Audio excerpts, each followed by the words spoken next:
매일 아침 꼭 챙겨야 할 뉴스 딱 3개만 골라서 깊게 들여다봅니다. 뉴스 세계 시간인데요. 오마이뉴스의 곽우신 기자 모셨습니다. 어서 오세요. 네, 안녕하세요. 그리고 박지훈 변호사 모셨습니다. 어서 오세요. 안녕하십니까. 네, 자, 첫 뉴스 가볼까요? 네, 헌법재판소가 공수처법에 대한 헌법소원 심판 사건을 두고 기각 결정을 내렸습니다.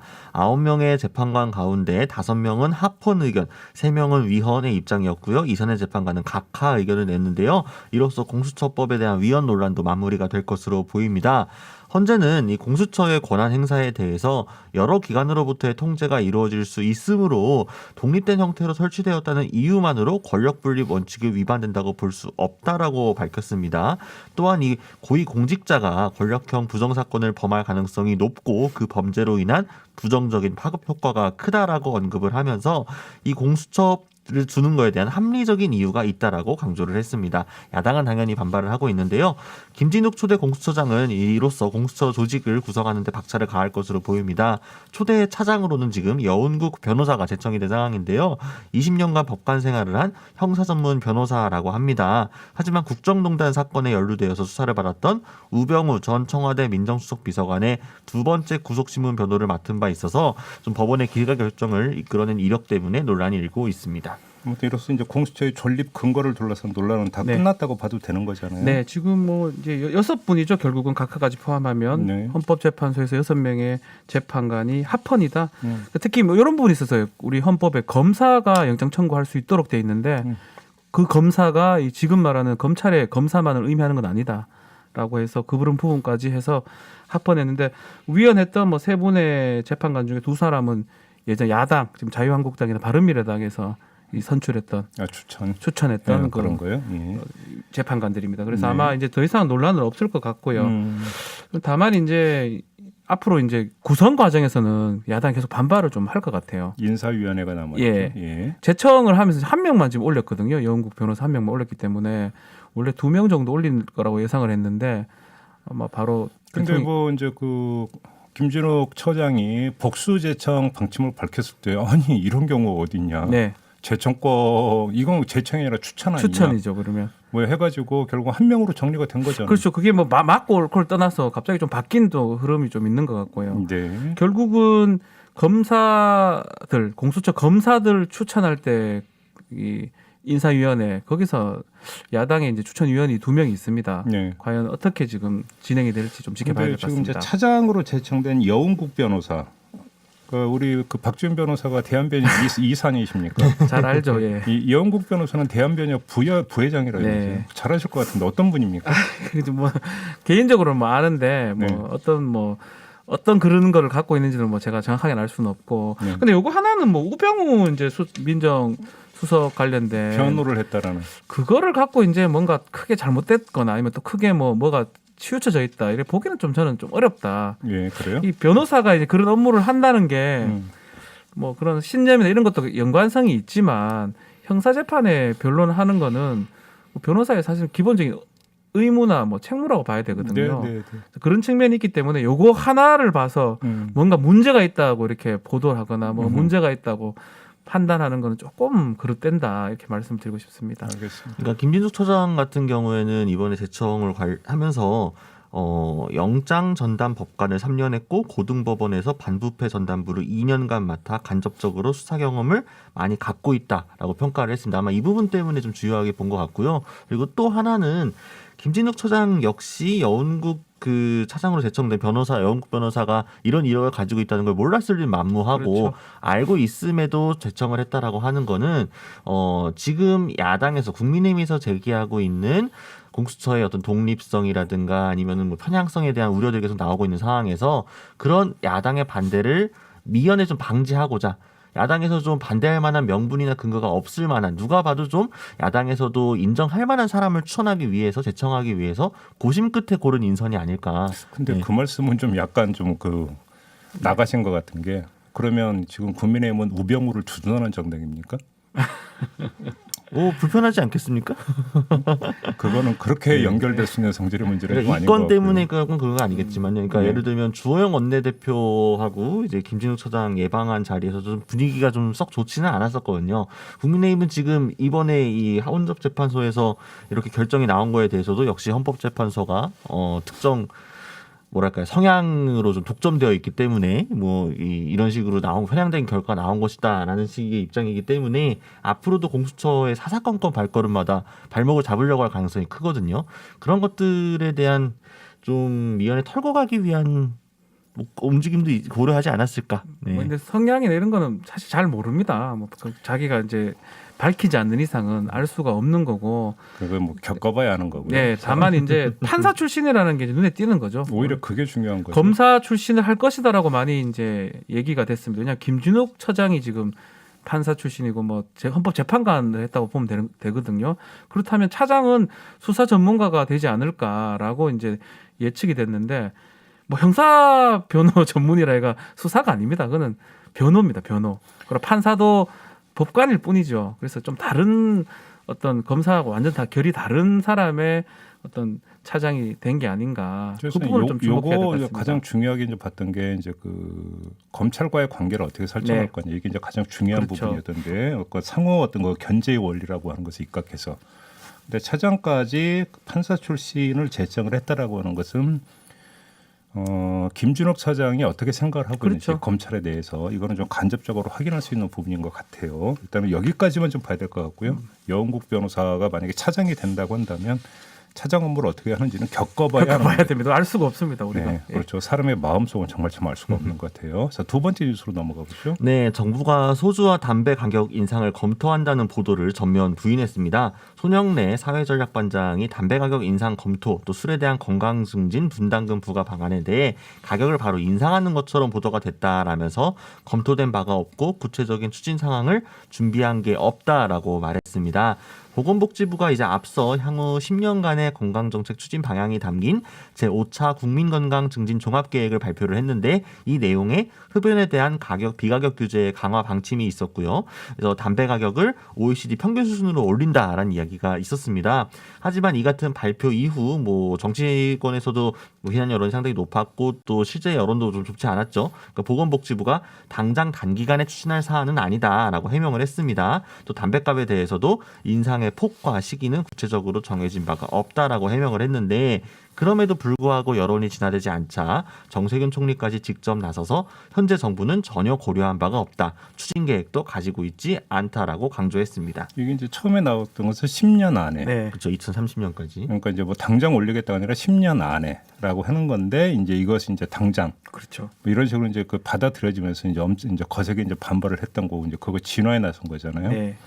그렇게 놓고 본다면 좀 두 갈래 해석이 다 가능할 것 같아요. 일단 한번 그 여론 떠보기용 이었을 가능성도 있고 그렇죠. 두 번째는 발표한 사람이 국장이던데 뭔가 정무적 감각이 없는 상태에서 네. 그냥 했던 이게 이제 어떤 그 파장을 불러일으킬지를 전혀 고려를 하지 않고 네. 그냥 단순하게 접근했을 가능성도 있는 것 같고요. 네.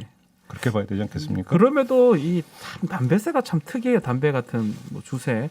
담배는 세금을 많이 올려도 피는 사람은 또 핍니다.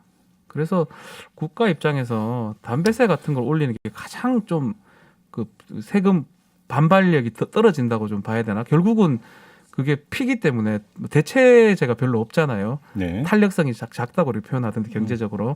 그렇기 때문에 국가 입장에서는 지난번에도 2015년이었나요? 2배로 올렸습니다. 담배세를. 그럼에도 불구하고 처음에는 좀 반발했지만 결국 또 사다 또 흡연가들도 피우고 네, 그런 사람도 있긴 예, 해요. 그런 사람도 있지만 그래서 이것도 사실은 결국은 이제 시간을 두고 올린다면 정부가 하기에는 가장 세금 올리기는 제일 좋은 게 또 세수 확보에 제일 좋은 거는 어쩌면 담배세가 아닌가. 또 명분도 있잖아요. 건강 차원도 있는 거고. 네. 결국은 할 것 같은데 시기상은 좀 선거를 앞두고 있고. 아니 10년 아니면 네. 지금 정권이 몇 번이 바뀌는데 2번 바뀌죠. 2번 바뀌는 거죠. 예. 그렇죠. 예.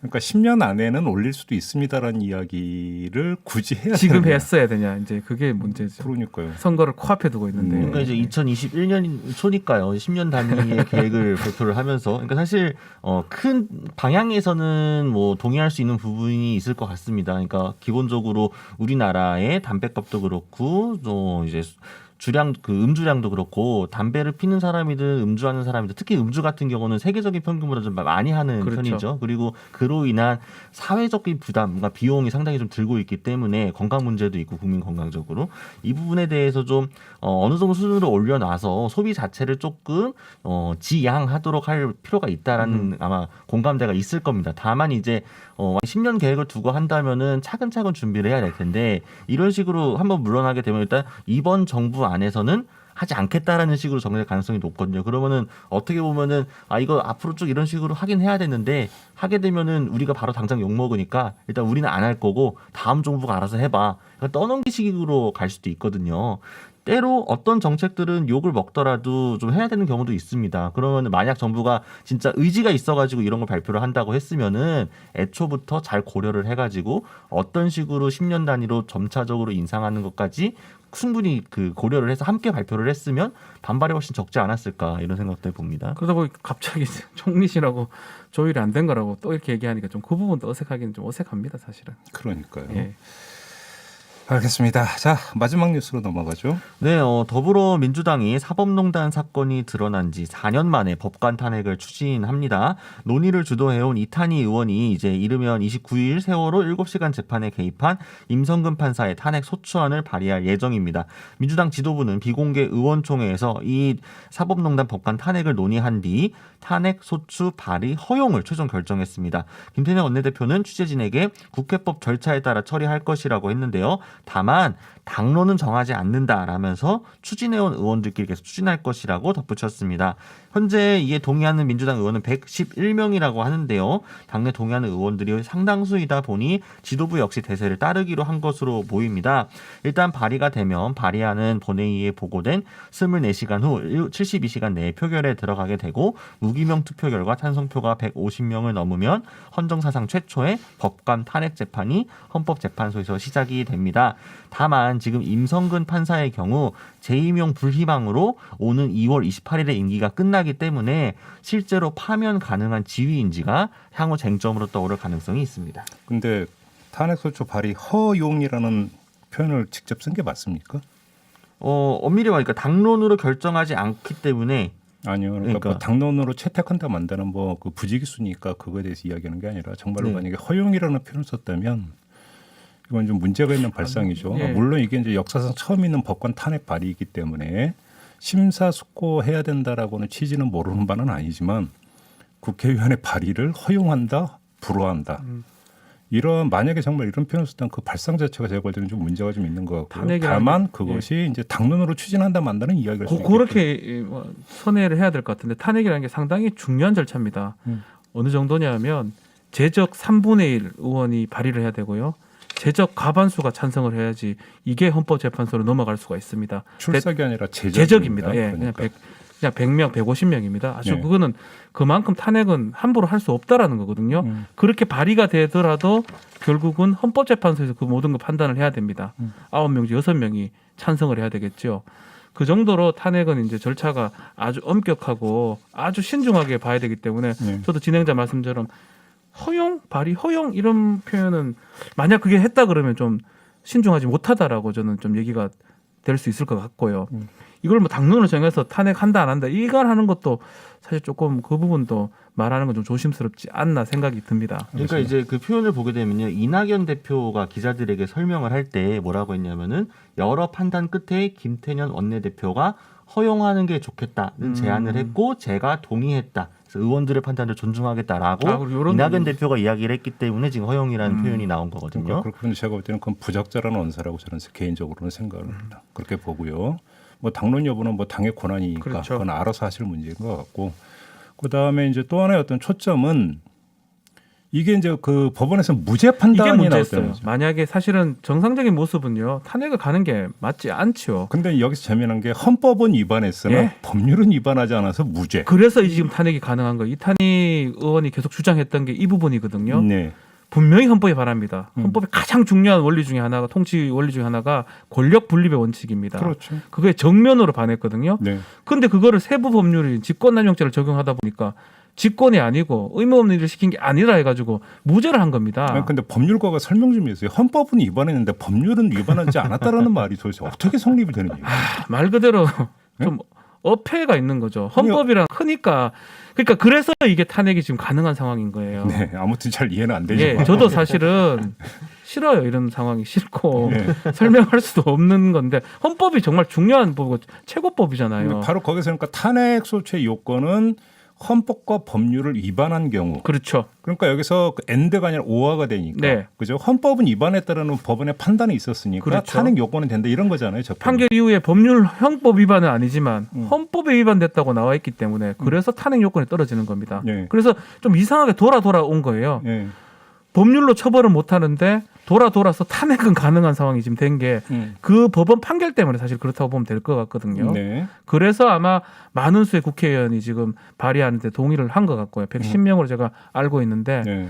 뭐 111명이라고. 111명으로 제가 예. 알고 있는데 150명이 이제 되면 되니까 111명은 이제 포함된다고 보면 한 30여 명만 더 이제 만약에 찬성을 한다면 이게 탄핵으로 발의가 될 것 같습니다.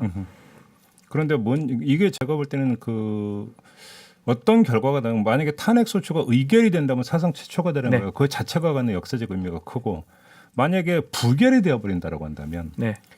그러니까 법원에 의해서 그러니까 헌법을 위반한 자라고 규정이 된 사람인데 탄핵 소추가 안 됐다라고 하는 점에서 그러니까 후폭풍이 클 수가 있는 거거든요. 아주 헌법 교과서에서 공부를 해야 될 부분 같아요. 저희는 보지 못했던 거지만 예. 어떻게 이렇게 헌법은 위반됐는데 법률은 위반되지 않는 경우가 생기고 그것을 탄핵할 수 없는 상황도 생기고 이 상당히 좀 그러니까 놀라야 될 수 있는 애당초 상황이죠. 기소를 할 때 법률 적용을 잘못했는지 네. 그죠? 그래서 이게 이제 일사부재의 원칙에 다시 기소는 못하는 거잖아요. 그렇죠. 저기 그렇죠. 아무튼 뭐 그래서 그런 건지는 모르겠습니다만 뭐 그거보다는 저는 법관들이 이제 이런 얘기 하기 조금 조심스러운데요.